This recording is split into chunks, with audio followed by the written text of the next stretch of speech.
Hello, and welcome to Chapter 10, Public Opinion. So our obvious first question is, what do we mean by public opinion? What is public opinion? One definition of public opinion that comes from the 1940s and 1950s by V.O. Key, a famous political scientist of those times, said, "Those opinions held by private persons which governments find it prudent to heed." In other words, we're saying if you are not a member of the political community or you're not someone that government feels that they need to listen to, maybe you are not really part of public opinion. This is a very constricted view of what public opinion is. However, in some ways it certainly points to a good understanding of how government treats its citizens. When we consider public opinion, we can often divide the public into what are organized or diffuse interests. Organized interests such as interest groups, trade organizations, businesses, community organizations, clubs, even political parties, often work together and have very clear ideas of what they're trying to accomplish and have the resources to go out and to lobby Congress or other government officials to accomplish what they need to accomplish. Diffuse interests, on the other hand, are just the mass public opinion and what any given person tends to want or desire. And as such, it's often hard for governments to understand what people are asking for across the din of hundreds of millions of people trying to have their voices be heard. In addition to that, we probably could even debate what do we mean by the public. Any person within a political community, those who are voters, those who care, those who are willing to rally or raise money. In public opinion can mean many different things. In addition, we don't even agree on what we mean by opinion. Certainly, there's many different things that we have a take on, but does that mean that we're necessarily going to work to have our voices heard? Are we going to vote based on that opinion? What do we mean, and just how much do we really care? Even if we know what we mean about public opinion, that does not mean that we're going to be able to measure it. In fact, we very seldom even ask everyone any question when it comes to American political life. The closest we come to asking everyone is every 10 years when we hold the census. In the census, we only ask a couple questions. Who are you? Where do you live? What is your race, your ethnicity? Beyond that, we do not ask the American people very much at all.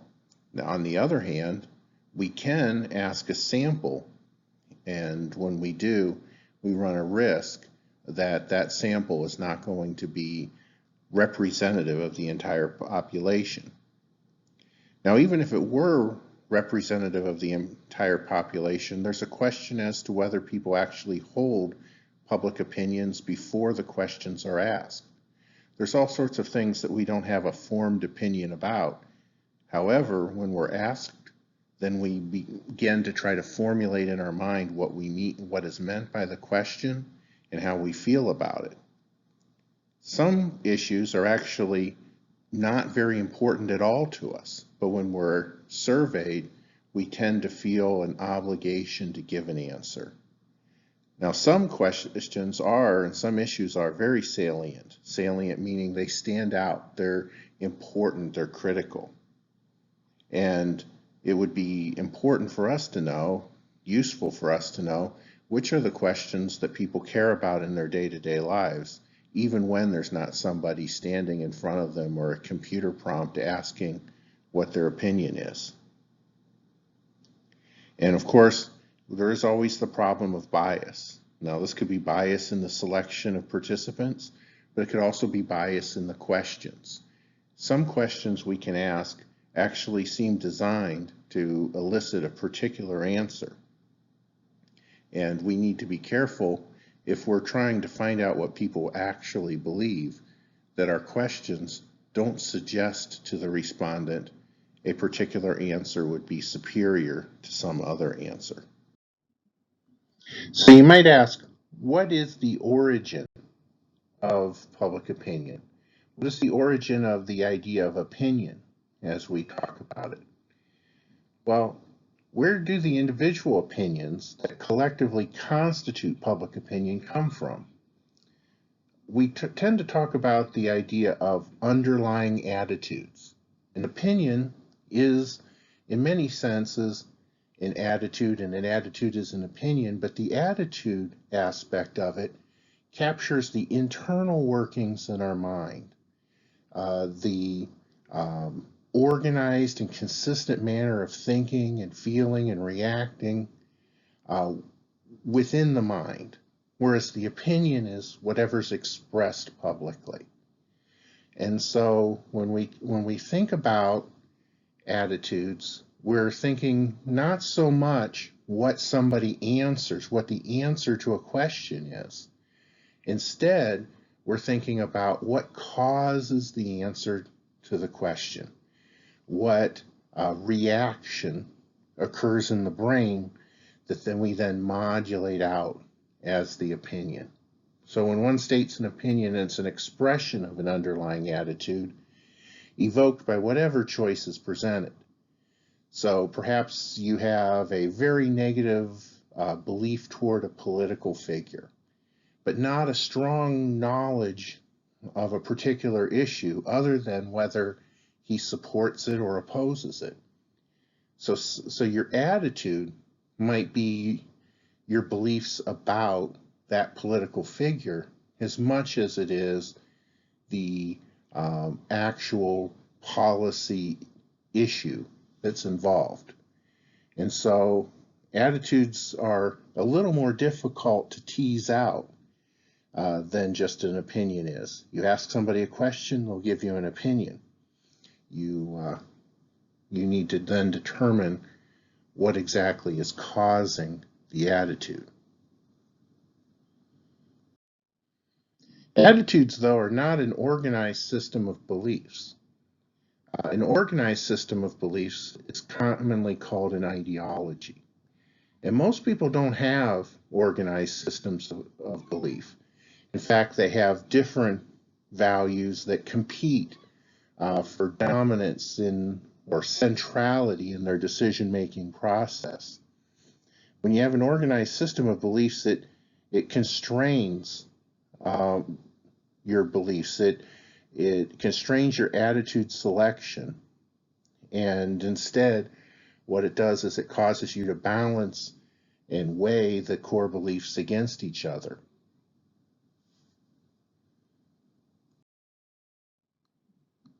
Now, it's very convenient to organize people into political ideologies, even though that's not really correct.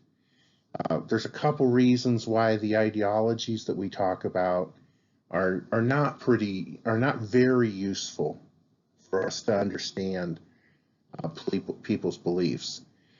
First of all, we've said that most people don't have consistent systems of beliefs, which is to say most people don't have coherent ideologies.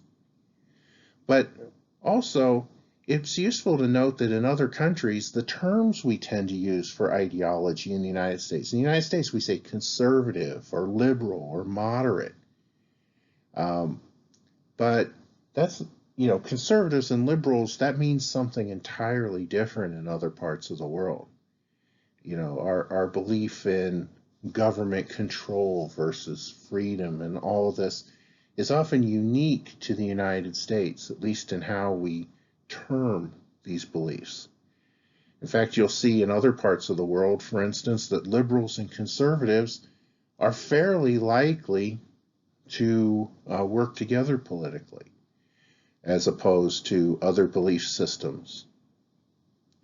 But when we talk about it in the United States, we tend to say that conservatives tend to distrust government, hold traditional values, and place liberty ahead of civil rights, while supporting such concepts as order, security, and safety.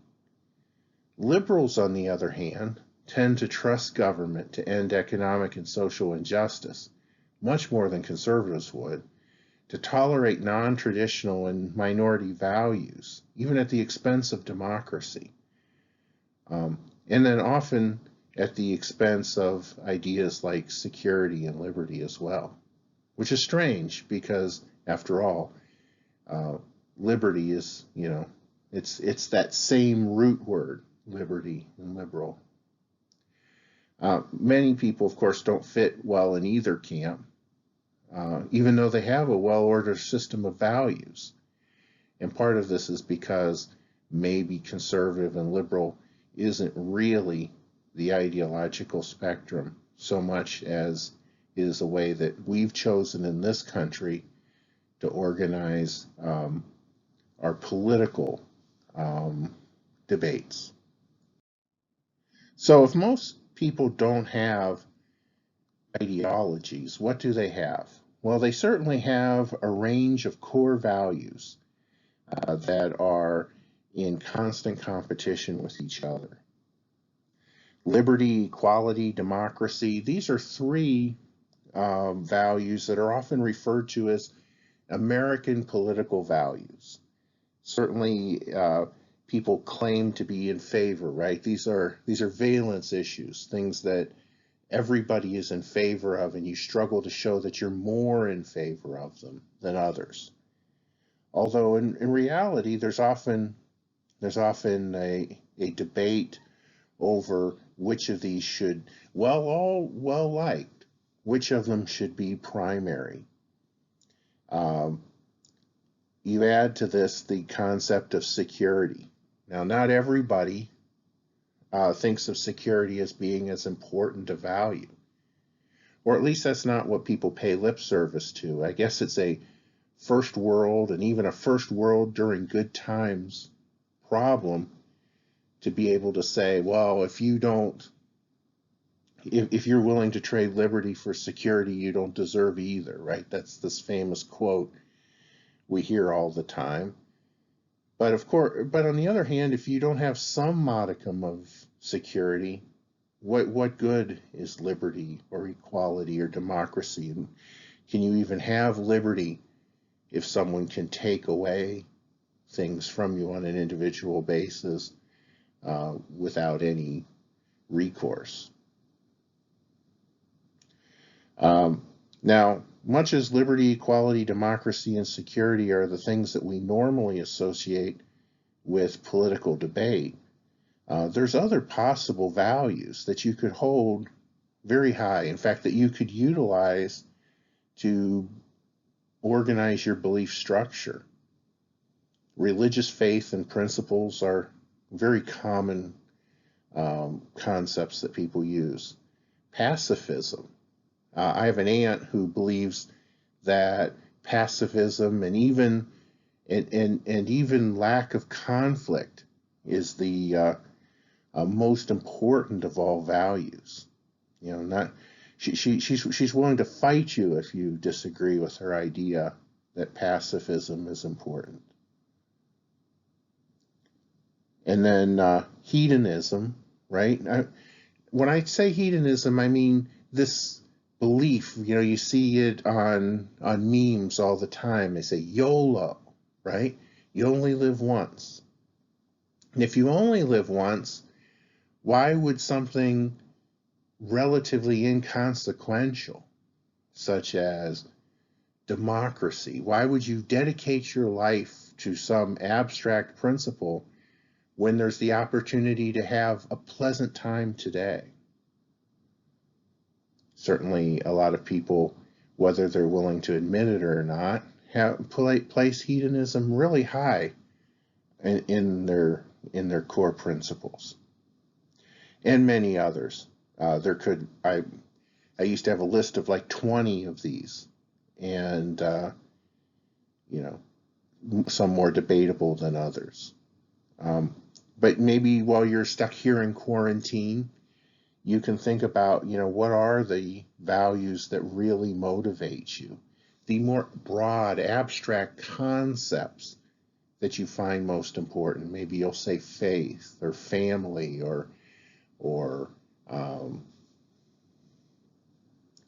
the ability to look proper at all times. I'm not sure what your values will be. They're yours to decide. But you should think as to whether there's any values other than liberty, equality, democracy, and security that motivate your decision-making processes. Most people do not determine their political decision based on ideology at all. Instead, the focus is often on partisanship. Partisanship and ideology are not the same thing.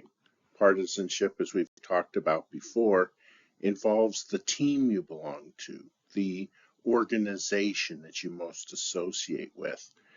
And the political parties do divide a great deal based on their left to right viewpoints. But at the same time, we don't believe as social scientists that this is how the political decision making is structured. Partisanship is the best indicator for voting behavior in the United States today. In the case of African Americans, race is a central organizing principle. But if you look at the entirety of the US population, partisanship is the best indicator of voting behavior. Most people see themselves as either Democrats, Republicans, or independents who lean toward one of the parties. And there's very few pure independents or people who are closely associated with a third party. And because of this, you'll see over time that even as the supposed positions of the political parties change, that nevertheless many of their voters stay with the party across time, continually justifying these changes, or at least seeing the party as, or having their viewpoints change as the party does.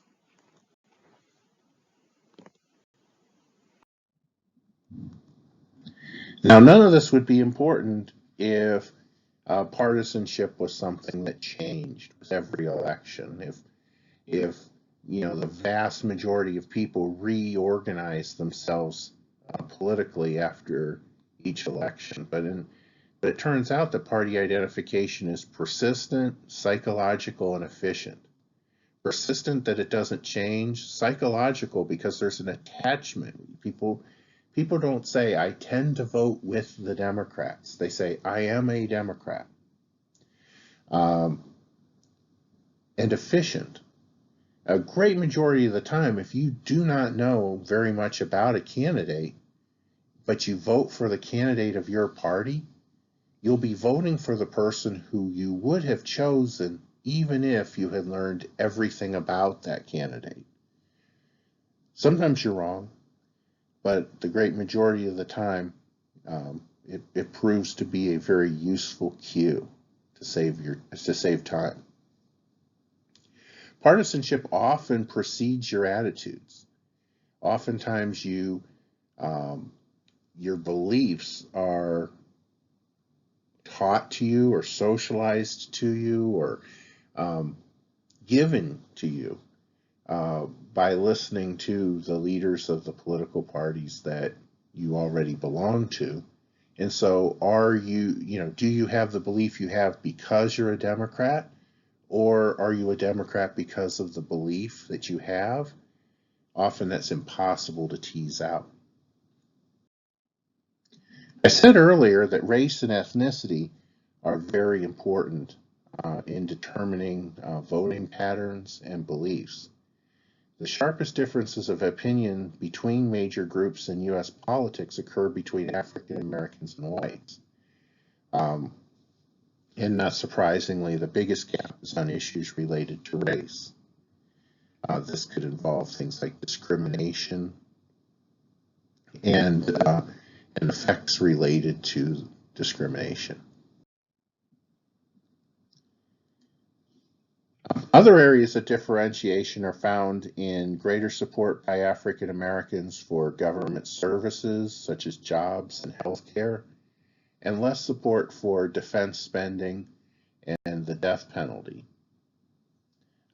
You could come up with reasons why this is, but it is probably often that African Americans have seen government action as being useful in securing civil rights, um, and also that things like the death penalty are often applied in controversial ways as related to race, and reflect profoundly different perceptions of life experiences for African Americans versus whites.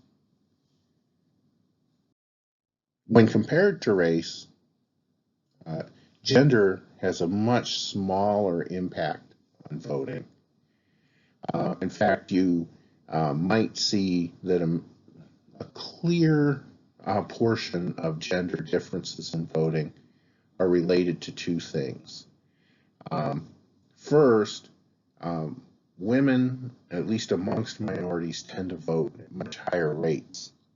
So if you have a political party such as Republicans who do dismally amongst minorities, um, and then you see that that women tend to, in minority groups, tend to vote much more often, then you're going to see a gender gap.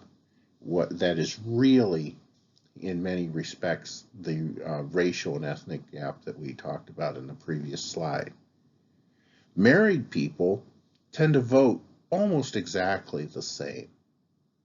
There is, if you, there was much talk in the 2016 election about President Trump doing badly amongst married white women.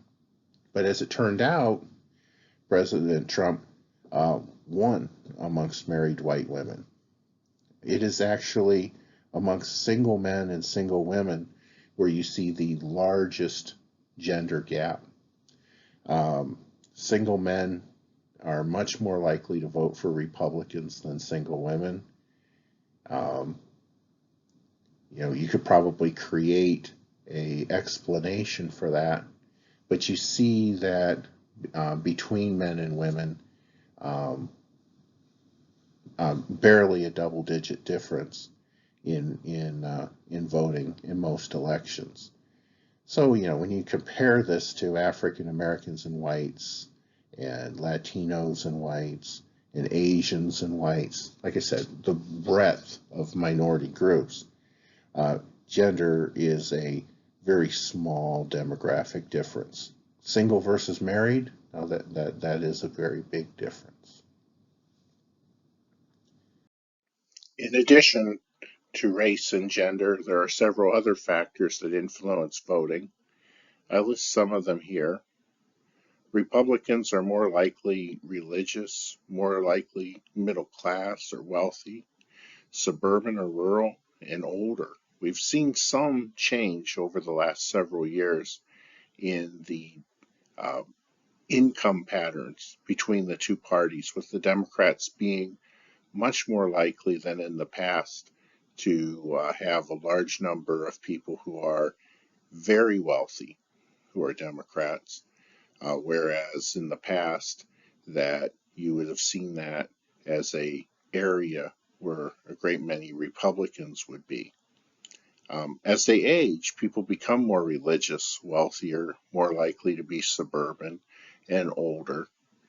But we are at an interesting point in time where we seem to be seeing a generational shift where some of the most liberal parts of our society are actually these baby boomers who are now senior citizens, whereas in Generation X and in Generation Z, you are seeing somewhat more conservative people. But even amongst the boomers and the Gen Xers, you've seen as they get older a propensity to be more conservative than they had been as younger people. So if you want to look at generations, there is definitely generational influence as well.